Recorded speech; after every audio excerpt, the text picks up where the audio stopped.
I spent 3 years defending the 2030 internal combustion engine ban online.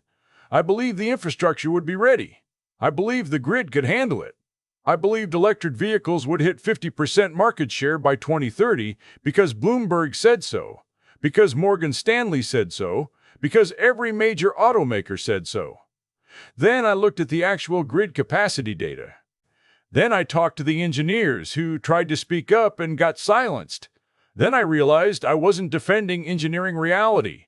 I was defending a political narrative that ignored every mathematical constraint that makes large-scale infrastructure transitions brutally slow. And when the timeline started slipping, when automakers started walking back their pledges, when governments started requesting extensions, the people who'd been shouting down the skeptics just quietly moved on to defending the next impossible deadline. That's what we're dissecting today. Not whether electric vehicles are good technology. They are. Not whether we should transition away from fossil fuels eventually. We probably should. We're examining why an entire industry, multiple governments, and millions of educated people convinced themselves that you could replace 130 years of infrastructure in a decade. And more importantly, why you defended that timeline even when the math never worked. Here's what I'm covering. The cascade of predictions from 2018 to 2020 that promised internal combustion engines would be functionally obsolete by 2030. The reality we're living in right now, where 70% of new car sales are still combustion engines.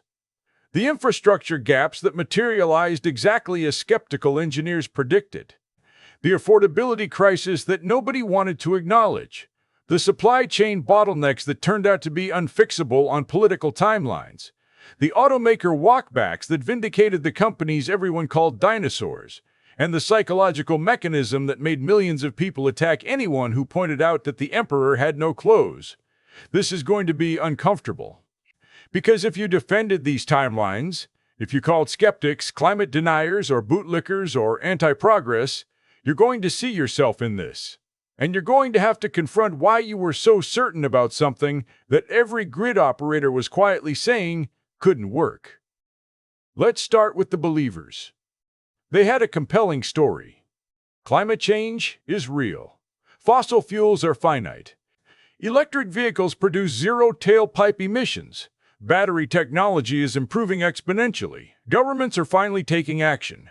Major automakers are investing hundreds of billions. The transition is inevitable, so why wait? Every year we delay costs lives through air pollution. The technology is ready now. The only thing standing in the way is political will and consumer resistance. Both can be overcome through mandates and incentives. Bloomberg New Energy Finance predicted electric vehicles would hit 10% global sales by 2025 and keep accelerating. They did. Morgan Stanley forecast 50% adoption by 2030. McKinsey said 60% was achievable with aggressive policy. The International Energy Agency showed pathways to 45%. General Motors pledged all electric by 2035. Volkswagen committed $100 billion. Ford split its company into electric and combustion divisions to signal commitment. Volvo said all electric by 2030. Jaguar said 2025. Governments followed. The United Kingdom announced a 2030 ban on new combustion engine sales. The European Union said 2035. California said 2035. Norway said 2025. China implemented aggressive quotas. The consensus was overwhelming. This was happening. Anyone questioning the timeline was defending oil companies or didn't understand exponential curves. Now the skeptics. They weren't saying electric vehicles were bad technology. They were saying the timeline ignored physics. The grid can't handle millions of vehicles charging simultaneously without massive infrastructure upgrades that take decades, not years. Transformer replacement alone requires 15 to 20 years of supply chain scaling. Lithium production can't scale fast enough without environmental catastrophe. Rare earth mining is concentrated in China, creating geopolitical vulnerability. Battery production was hitting physical bottlenecks. Charging infrastructure requires 500,000 public fast chargers in the United States alone. We had 40,000. Building charging stations isn't like building gas stations because electricity doesn't come from trucks. It requires grid upgrades, permitting, construction timelines measured in years per location. The affordability gap wasn't closing. Electric vehicles cost $8,000 to $12,000 more than equivalent combustion vehicles. Used car markets would stay combustion dominant for 20 years because working-class buyers can't afford new vehicles, electric or otherwise. Cold climate performance remains inferior. Apartment dwellers can't install home chargers. Rural areas lack charging infrastructure, and probably always will, because the economics don't work. These weren't political arguments. These were engineering constraints, but anyone raising them got called a climate denier. Both sides talked past each other. Believers pointed to exponential technology curves. Skeptics pointed to linear infrastructure constraints. Believers cited falling battery costs. Skeptics cited rising lithium prices. Believers showed adoption curves in Norway. Skeptics showed that Norway has 5 million people, hydroelectric power, and oil wealth funding subsidies. Believers said government mandates would force the transition. Skeptics said governments can't mandate infrastructure that doesn't exist. Nobody was actually debating. They were defending positions. But here's what both sides missed. They were arguing about technology when the real story was about who benefits from the narrative. So let's look at what actually happened. The technical differences between prediction and reality.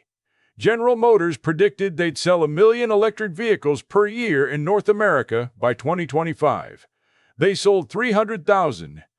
Ford said electric vehicles would be 40% of global sales by 2030. We're at 18% globally, and growth is slowing. Volkswagen invested $100 billion expecting electric vehicles to hit 50% of their sales by 2025. They hit 12%. These weren't rounding errors. These were companies missing their own aggressive targets by 300%. And it wasn't because the technology failed. The technology works fine. It was because they predicted demand without accounting for the constraints that determine whether people can actually buy and use the product. Infrastructure predictions versus reality tell the same story. The United States needed 500,000 public fast chargers to support the predicted 2030 electric vehicle adoption. By 2030, we had installed 180,000. That's 36% of required infrastructure. The grid capacity warnings materialized exactly as engineers predicted. California started issuing "Do not charge your vehicle" warnings during heat waves by 2024. Texas grid operators stated publicly that adding 2 million electric vehicles would require $15 billion in grid upgrades and a decade of construction. Those upgrades didn't happen because $15 billion in a decade wasn't in the political timeline. The North American Electric Reliability Corporation published reports in 2021 warning that the grid couldn't handle rapid electric vehicle adoption without massive infrastructure investment. Policymakers ignored those reports because acknowledging them would require admitting the timeline was impossible. The affordability crisis that skeptics predicted played out brutally. Electric vehicles in 2030 still cost $8,000 to $12,000 more than equivalent combustion vehicles. That gap barely moved in a decade, despite predictions of price parity by 2025. But here's the part that hurt real people. Used electric vehicle prices collapsed faster than any vehicle class in history. A 3-year-old electric vehicle lost 60% of its value because battery degradation made them undesirable in secondary markets and replacement battery costs approached the vehicle's residual value. Working-class buyers who saved for years to buy a used electric vehicle got destroyed financially. They bought vehicles that became near worthless while their neighbors' used combustion vehicles held value because people actually wanted them. Meanwhile, used combustion vehicle prices increased because new combustion vehicle production declined due to manufacturer focus on electric vehicles. The policy created a wealth transfer from working-class electric vehicle early adopters to wealthier buyers who could afford new combustion vehicles before bans took effect. Supply chain reality destroyed the adoption predictions. Lithium prices spiked 400% between 2020 and 2023 as production couldn't scale to meet demand. Mining companies couldn't open new lithium mines fast enough because environmental permitting takes 7 to 12 years in developed nations. Cobalt supplies remain constrained, with 70% of production in the Democratic Republic of Congo under conditions that made Western companies legally vulnerable. China controlled 70% of rare earth processing. When geopolitical tensions increased, that became a national security issue. Western nations couldn't onshore production quickly because building rare earth processing facilities takes 8 to 10 years and creates toxic waste that communities reject. Benchmark mineral intelligence data showed battery production reached only 60% of 2030 projections. Not because the technology failed, because mining, processing, and manufacturing infrastructure can't scale on political timelines. Automaker Wattback started quietly, then became undeniable. General Motors pushed their all-electric target from 2035 to 2040. Ford announced they'd maintain combustion engine production longer than planned. Volkswagen requested European Union deadline extensions. Jaguar quietly abandoned their 2025 all-electric pledge. Mercedes said they'd produce combustion engines well into the 2030s. Toyota, who everyone mocked for focusing on hybrids instead of pure electric, got vindicated. Their hybrid strategy captured market share that pure electric vehicles couldn't touch because hybrids solved the infrastructure problem, the affordability problem, and the range problem simultaneously. By 2030, Toyota was profitable, while pure electric vehicle manufacturers were burning cash trying to meet sales targets in markets that couldn't support the product. European nations started requesting deadline extensions by 2028. The United Kingdom pushed their ban from 2030 to 2035. The European Union started discussing flexibility mechanisms. That's political language for, we set a deadline we can't meet. Consumer resistance that believers dismissed as temporary ignorance turned out to be rational economic decision-making. Range anxiety persisted because it's not anxiety, it's math. A combustion vehicle refuels in 5 minutes and drives 600 miles. An electric vehicle charges in 40 minutes on fast charging and drives 250 miles in ideal conditions. Apartment dwellers and renters, representing 35% of Americans, had no access to home charging and weren't going to get it because building owners won't install infrastructure that costs tens of thousands of dollars per building. Cold climate performance remained inferior because lithium-ion batteries lose 30 to 40% of range below freezing. That's physics, not engineering failure. Rural drivers rejected electric vehicles because charging infrastructure economics don't work in low-density areas. You can't run a profitable charging station where 3 vehicles per day use it. The hybrid surge became the story nobody predicted. Believers said hybrids were a dead-end compromise. Skeptics said pure combustion would remain dominant. Both were wrong. Toyota's affordable hybrids captured the middle ground. Better fuel economy than combustion. No infrastructure requirements. No range anxiety. Price premium of only $3,000 instead of $10,000. By 2030, hybrid sales exceeded pure electric vehicle sales in the United States. The market spoke. Given the choice between infrastructure-dependent electric vehicles, inefficient combustion engines, and self-sufficient hybrids, consumers picked the technology that worked with existing infrastructure. Financial casualties mounted exactly as skeptics predicted. Rivian burned through $15 billion and still wasn't profitable by 2030. Lordstown Motors filed bankruptcy in 2023. Lucid Motors survived only through Saudi investment and still lost money on every vehicle sold. Fisker filed bankruptcy for the second time in 2024. These weren't badly managed companies. They were companies trying to build profitable businesses in a market where the infrastructure didn't support the product and government subsidies couldn't close the gap permanently.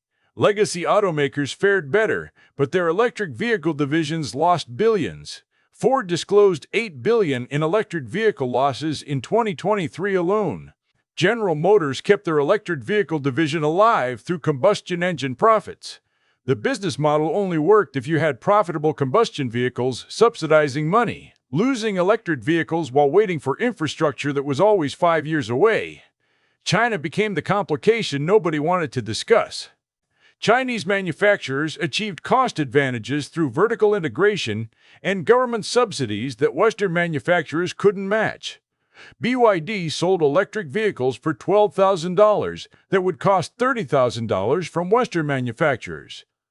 That created a choice: allow Chinese vehicles to dominate Western markets or implement protectionist policies that contradicted the environmental goals. The United States chose protectionism, implementing 100% tariffs on Chinese electric vehicles in 2024. Europe followed with tariffs in 2025. The environmental policy became a trade policy. Keeping Chinese electric vehicles out meant Western consumers paid more for domestic electric vehicles they couldn't afford, slowing adoption to protect domestic jobs. The contradiction was obvious but politically necessary. You're probably thinking your support for aggressive timelines was based on environmental concern, not narrative manipulation. Let me show you something. Researchers analyzed who benefited financially from electric vehicle mandates and subsidies between 2020 and 2030. The companies lobbying hardest for aggressive 2030 deadlines? They received $47 billion in government subsidies, tax credits, and guaranteed loan programs before 2025. Tesla alone received over $8 billion. General Motors received $12 billion. Volkswagen received $15 billion across multiple markets. They didn't need the mandates to work long-term, they just needed them to work long enough to collect the subsidies. By the time the timeline started slipping, they'd already been paid. The politicians who championed the mandates, they got campaign contributions from environmental groups funded by investors who owned electric vehicle manufacturing stocks. The environmental groups pushing hardest for 2030 bans? Funded by foundations with portfolios heavy in renewable energy and electric vehicle companies. Nobody was lying, but everyone promoting aggressive timelines had financial incentives independent of whether the timelines were achievable. And you defended their narrative for free. You called skeptics climate deniers. You attacked engineers who pointed out grid constraints. You mocked Toyota for focusing on hybrids. You did their lobbying for them without payment because they convinced you it was about saving the planet. That's you. That's what happened. You became an unpaid advocate for policies that transferred wealth to corporations that didn't care if the infrastructure ever materialized because they already got their money. I know a woman named Lisa who bought a Chevy Bolt in 2021 because General Motors promised the future was electric and the infrastructure would be ready. She believed them. She put $20,000 down, took a loan for the rest, and bought into the vision. 3 years later, her apartment building still hasn't installed charging infrastructure despite 2 years of promises. She charges at public stations, adding 40 minutes to every trip. Her battery degraded faster than predicted. The vehicle's resale value dropped to $9,000. The loan balance is still $18,000. She's underwater by $9,000 on a vehicle she can't practically use and can't afford to replace. When she posted online about feeling misled by infrastructure promises that didn't materialize, people called her anti-progress. They said she should have done more research. They said she was discouraging adoption. She told me the line that still haunts me. I believed the timeline because everyone said it was achievable. Now I'm stuck paying for a vehicle I can't charge, worth half what I paid, because I believe people who already got their subsidies and moved on. 43 people attacked her in the replies for sharing her experience, for admitting the timeline didn't match reality. That's the cost nobody wants to acknowledge. Real people making financial decisions based on policy promises made by people who didn't care if the promises were kept because they'd already been paid. The real damage isn't the missed timeline. Timelines slip. Technology adoption is always nonlinear.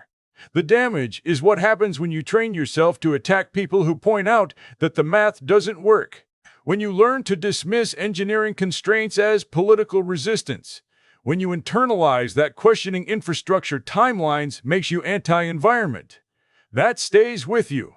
You carry that into the next policy debate. You've taught yourself that believing in goals is more important than analyzing feasibility. That's permanent psychological damage. Your EV that they mandated will depreciate 60% in 3 years. Your combustion vehicle that they banned? worth more than ever on the used market because everyone realized the infrastructure wasn't ready. The people who called you anti-progress for predicting the timeline would slip, they've already moved on to defending 2040 deadlines. But the skill you learned, dismissing engineering reality whenever it conflicts with political narrative, that doesn't go away when the deadline gets extended.